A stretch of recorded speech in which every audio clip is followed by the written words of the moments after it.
define life script a series of unconscious relational patterns that inhibit spontaneity and limit flexibility in problem solving, health maintenance, and in relationship with people. So the symptoms of that then would be the common mental health issues that people occur. Relationships with people. Yeah. Difficulty in managing health issues, either such as smoking, excessive drinking, obesity, all the things that a medical profession is concerned about. Why doesn't a person take good care of themselves? What kind of relationship problems do they have? And can they solve problems in their life?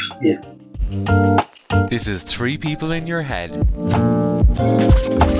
podcast about getting the best out of yourself and others. Co-hosted by Matt Taylor and myself, John Fleming.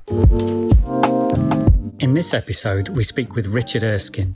Rичард is the training director at the Institute for Integrative Psychotherapy, a clinical psychologist and an author of numerous books and articles on the practice of psychotherapy. We discuss Rичard's early work in psychotherapy, how he came across TA in the 70s, and how TA developed in those early years. It was recorded in September 2019 face-to-face, and unfortunately, being new to this, the sound quality isn't great and we only have 30 minutes of the interview. The material, however, is excellent. Rичarд also graciously agreed to a second interview, which you can hear in episode 2. Well, welcome to Ireland, Rичard. It's amazing to have the opportunity to meet you in person, and Matt's flown in from Cambridge. We're all here together. It's really lovely to have you. Thank you. It's been fabulous driving down from Dublin with the great weather. We stopped at two wonderful gardens and then a walk on the beach. So here we are after a lovely drive today. Fantastic. We're really grateful that we managed to connect like this. You just happened to be passing through Ireland. We're very close to where John is based. Fantastic. Thank you. Wonderful. I suppose maybe if we start off, Rичard, by getting you to introduce a little bit about yourself, your background, where you come from, and some of your work. Well, it's interesting. I never expected to be in the psychotherapy profession. I did intend to be an osteopath. Oh, wow. And had a chance to go to school on scholarship, and I discovered that would have gotten me sent to Vietnam as a medic. Okay. So I quit, and I looked around how to protect myself from not going to Vietnam, and I became a special education teacher. Wow. Right. So I spent 4 years in the classroom with what we called at that time emotionally disturbed and socially maladjusted children, which means kids were really in trouble. A lot of the kids, their parents were drug addicts and alcoholics, came from violent situations. So I was doing a lot of therapy in the classroom with really poor kids in the inner city. Then in the afternoons, late evenings, I was building on that. I had much more middle class, even wealthier kids coming for what we called educational therapy. Okay. But it meant I was really doing a lot of play therapy with them and not much homework. Yeah. Their parents wanted me to be doing it. So I really built a practice around that, and then around how to work with kids. Okay. And then miraculously, I got hired at the university to teach child psychology and child development and child psychotherapy. So that's always been my specialty, sort of under the table. And in fact, I've just written a very long article on child development theory as applied in psychotherapy. And it should be published this coming year in the International Journal of Integrative Psychotherapy. Brilliant. Excellent. That's sort of my background. Great. And I suppose, how was it then that you got involved in transactional analysis? Actually, it started with gestalt therapy. Well, even before that, in 1967, because I was a child therapist, I was hired to be the therapist of a group of nurses who survived a mass murder. Oh, wow. A crazy guy got into a dormitory, tied up the nurses, butchered some of them, and then he fled when one of them sounded the alarm. But all of the young women who survived regressed. Some of them were there and eyewitnesses, some were in the next building, but they were all traumatized, and they hired me. And I had 4 days a week, 2 hours of supervision on the work I was doing with those women. And that was from Bob Neville, who had been Carl Rogers' partner. Oh, right. And so I had a very good foundation in client-centered therapy, in treating trauma in that kind of a setting, which was a therapy without methods. The therapy of really being present with them, of the practicing an unconditional positive regard and non-directiveness. Then along comes Fritz Perls doing a training program in Chicago. So I joined that. And at the same time, Fanita English was bringing Art Byrne to Chicago. She was my neighbor in Hyde Park. Okay. So you're from Chicago. Oh, you're from Chicago, right. And I asked Fritz, should I go? He said, it's all that game stuff. Okay. Now, I read games people play. I didn't care for it. I still don't care for it. Except there's one chapter on advantages to games. There's a beautiful chapter about the psychological function behind playing games, where he talks about the advantages of games. That I was interested in. And I still admire that chapter. I don't teach games much. I look at what's the dynamics leading up to some cross-transaction. What's the dynamics leading up to somebody feeling awful about themselves or hating somebody else? Rather than identifying the game, confronting the game, trying to find some cross-up in the game. And would you say that in the 60s then, this was what you were doing was kind of pioneering work? I don't know if I would be considered a pioneer at that point, that early, because there were a few other people doing child therapy. It was brand new. There was not much literature. There was not much literature on family therapy either. And most of the psychotherapy literature was psychodynamic, psychoanalytic, really. Not even, and then there was Gestalt therapy, and there was TA, and some bioenergetics. But they were still all in their infancy. TA was very new at that point, so wasn't it? So Fritz Perls said, don't bother to go to their workshop, so I didn't go. Wow. So did you ever meet Art Byrne? No, I did not. Tell you what, I was too poor. I couldn't afford to go to California. But I did go to a workshop with David Cuffer. And he started putting these little circles on the board. And then suddenly I had a different understanding of what Byrne was getting at in games people play. And so I got intrigued by the concept of ego states. So a lot of my early writings is trying to clarify what is an ego state and what's the different models and why do we have all these different viewpoints and what did Byrne originally mean by child? Of how a person is really stuck in the perspective of being a little boy or a little girl. And what does he mean by parent? How it's really interjecting, taking in the attitudes, the beliefs, the behavior of your parent, and misidentifying them as your own. And then who's here now if they're not contaminated by being a kid or acting like father and mother.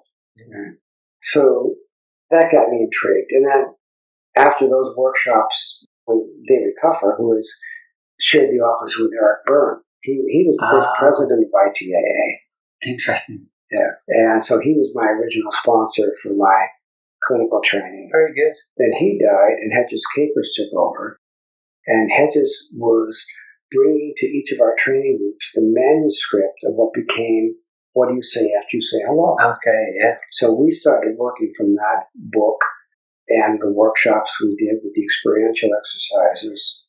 And I got so intrigued with life scripts that has been a major thrust of my own research and not scientific investigation, but qualitative kind of research into life scripts and what constitutes a script and what are all the different methods of therapy. Could I ask, so if for this podcast it's going out to the public, it might not be very easy to do this, but would you be able to explain briefly, a summary of what a life script is for somebody who's never come across TA in that field? Actually, I just got an award last year for a series of writings that I did. Where I define life script is a series of unconscious relational patterns that inhibit spontaneity and limit flexibility in problem solving, health maintenance, and in relationship with people. Okay. So the symptoms of that then would be the common mental health issues that people occur. Relationships with people. Yeah. Difficulty in managing health issues. Yeah. Either such as smoking, excessive drinking, obesity, So lack of physiological. exercise. Yeah, all the things that a medical profession is concerned about. Yeah. Why doesn't a person take good care of themselves? Yeah. Right? What kind of relationship problems do they have? Right. And can they solve problems in their life? Yeah. For example, a woman in my workshop not long ago was talking about how she could not write her examination. Every time she'd come home from work, she would sit down to write, but her desk was a mess full of unopened mail and things, and she would get 10 minutes into writing and go blank. Okay. And I started investigating, well, what was it like for you coming home from school doing homework as a little kid? She came home to an alcoholic mother. Okay. The house was a mess. She had to get her mother cleaned up. She had to do the cooking. She had to do the house cleaning. Right. And there was that old pattern that she had learned that she'd actually even forgotten about without some careful inquiry as part of the And this is why it was unconscious, because it was out of her awareness. That's right. Yeah. Right. Now, how are these patterns formed? That's been a whole debate in the TA literature, and each of the various schools of therapy has focused on the various ways of being formed. What I talk about in my articles is they're formed by physiological survival reactions.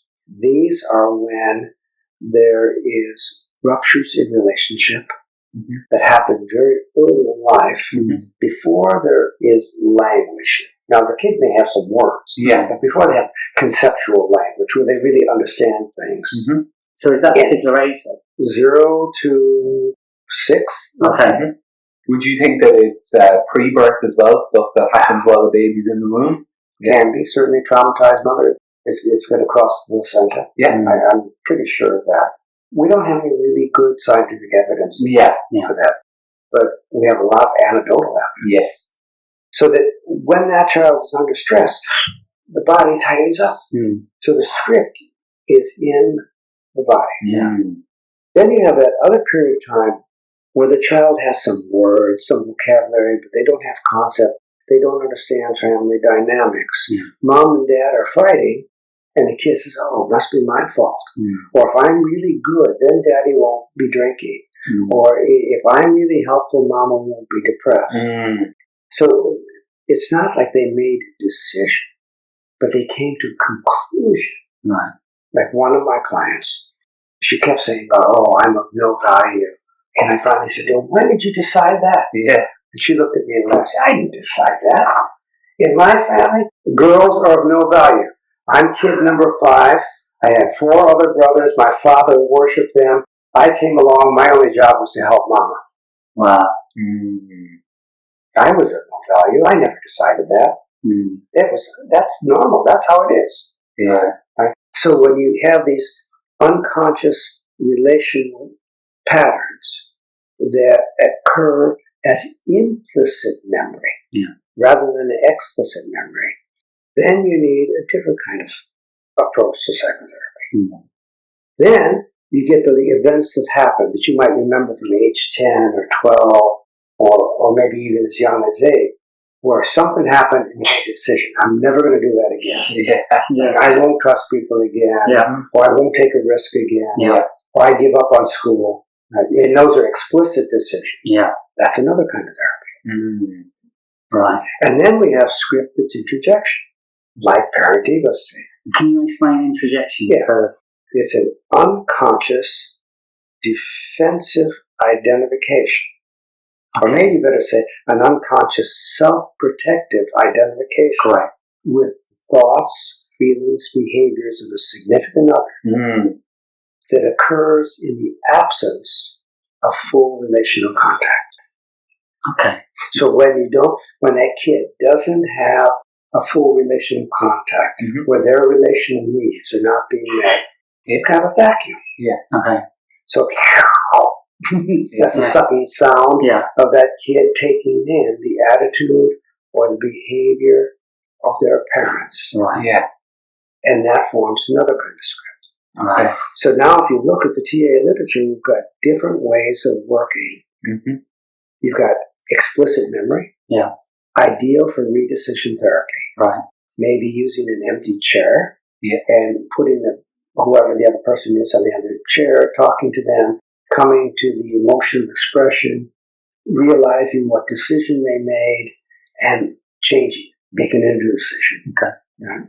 And Bob and Mary Goulding, in their book Redecision Therapy, covers that very well. Mm. In my book Integrative Psychotherapy in Action, that's about redecision therapy. Right. When it comes to implicit conclusions, then you need a relational therapy. Okay. That's not something that happened on a specific day at a specific time. Yes. But it's an accumulation Yeah. of event after event. From a certain environment and climate. That's right. It's criticism after criticism after criticism. Yeah. Right. Neglect after neglect. And the person just comes to conclusions. Oh, I'm worthless, or people can't be trusted, or life is suffering. Right. So that's another way of working, and that's why you've got a lot of transactional analysts focusing on relational psychotherapy. Yeah. And some others are focusing on redecision. Yeah. People will need both. Yes. And then the younger the neglect or the trauma, the more it's going to be in the body. In the body, yeah. Or the more severe the trauma, even at a later age, it's going to be in the body. Okay. So a 12-year-old is being beaten by his father. Yeah. That script's going to be in the body tissue. Yeah. Or a 13-year-old, 14-year-old girl who's being molested by some neighbor. Yeah. That script is going to be caught in her body. Yeah. So I pushed for a long time in TA that we have a bodily oriented therapy. Yes. That doesn't mean that every therapist is going to touch the client. Yeah. But that we be focused on what's happening in the body. Where's the constriction? Yeah. Yes. Where's the tense muscles? Yes. Then also something that I did pioneer, and you asked earlier, is writing about treatment of the parent ego state, treatment of that interjected script. Okay. Of how we have the person imagine being their parent and provide real psychotherapy for their image of their parent that they carry in their head. Mm-hmm. And there have been some remarkable changes in people's lives through that kind of therapy.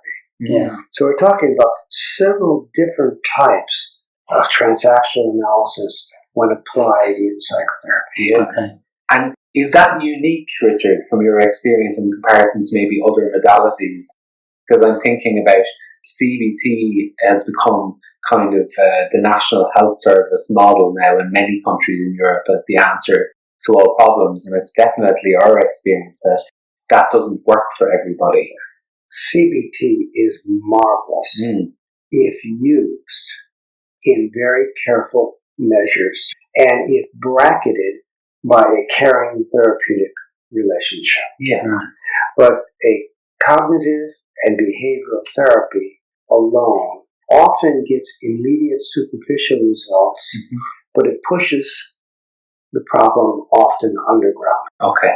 There's a concept of the paradoxical theory of change.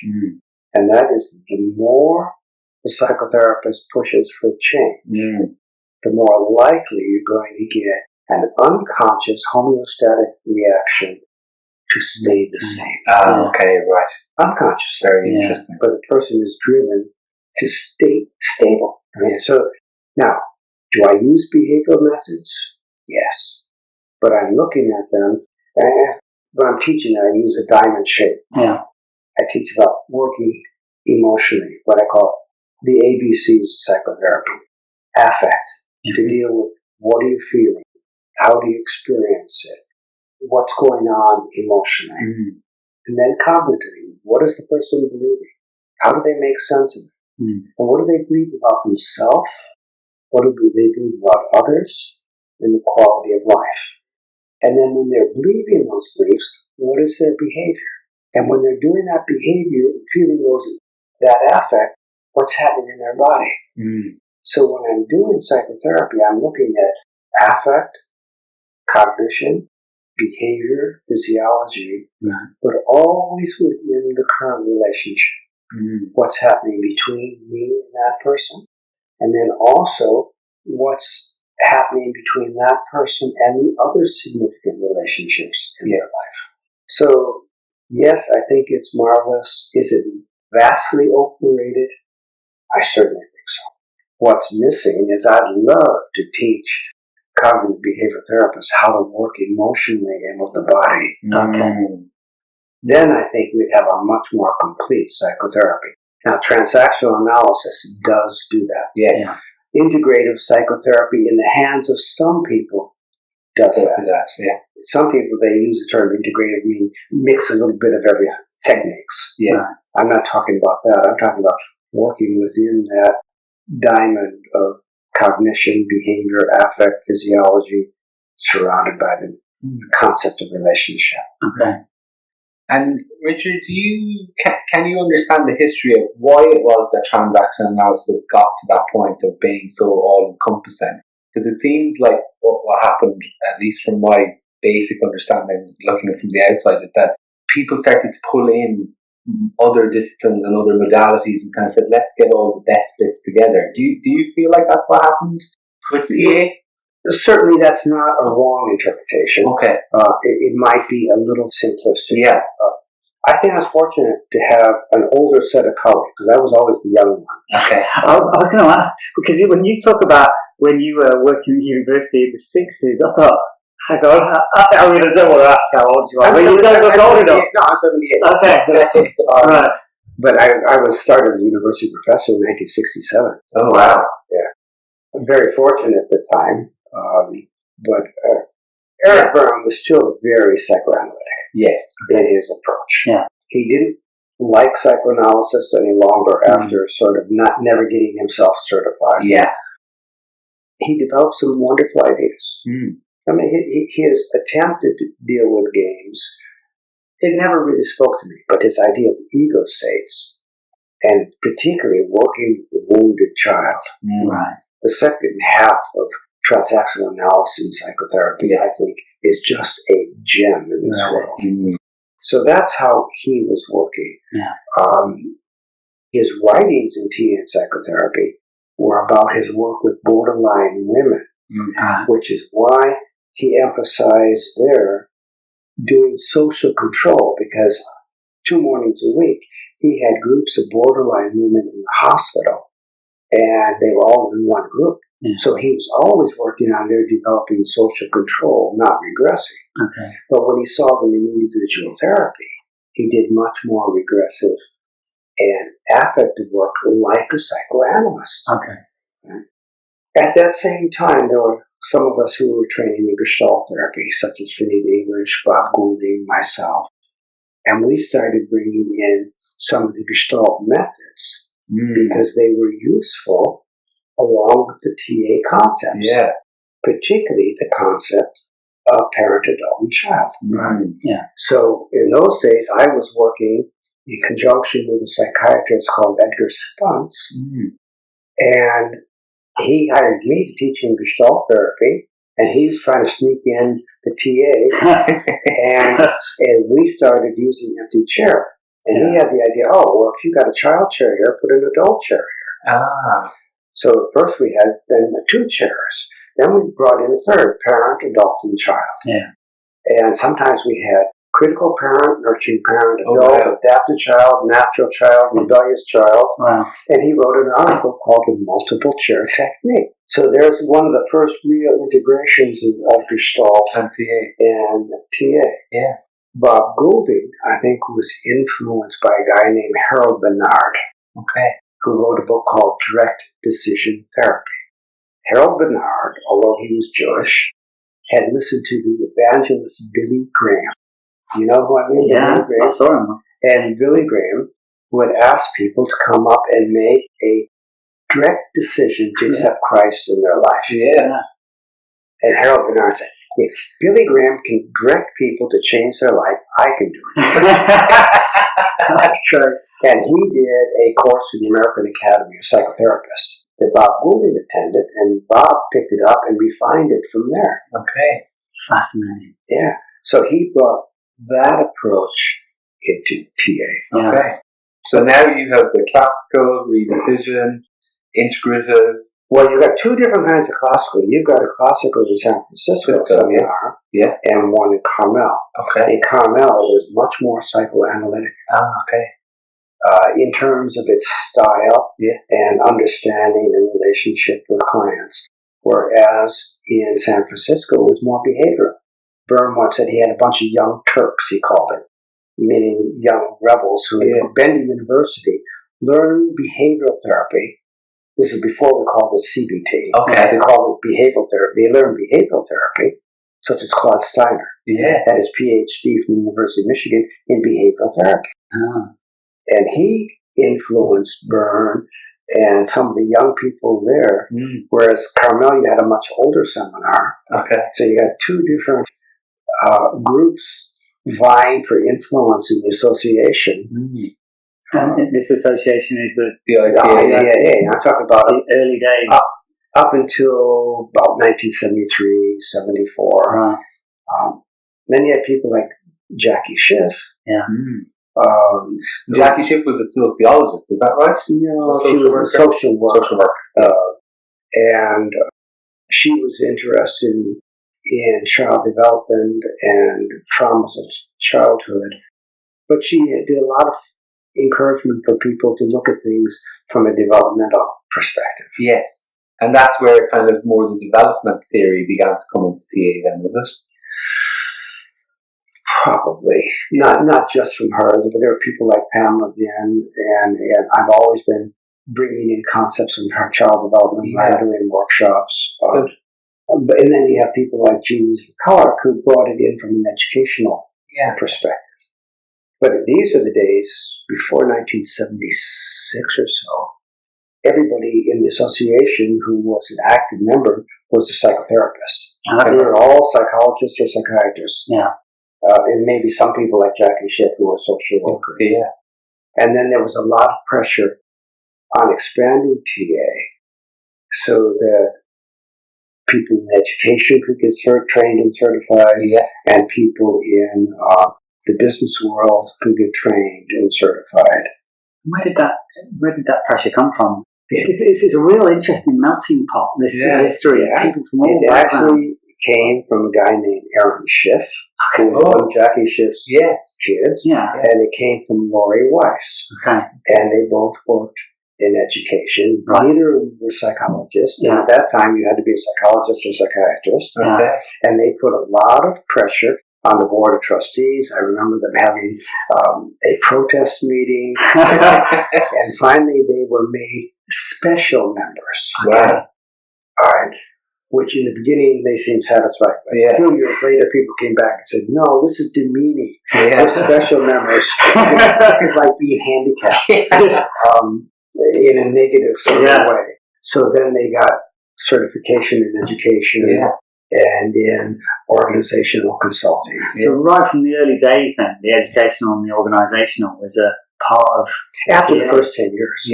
No, we went for about 10 years before they really had any... Okay. And it's really interesting. Any certification. And now they seem to have a dominant influence in the association. As always, if you found anything in today's episode interesting, please feel free to reach out. You can visit our website, which has lots of information and TA resources, transactionalanalysispodcast.com. You can connect with us on all major platforms such as Facebook, Instagram, and Twitter. And you can email us at 3peopleinyourhead@gmail.com using the number 3 rather than the word. If you haven't already, please follow us on Apple Podcast and Spotify. And we'd be really grateful if you could leave us a review. Thanks for listening.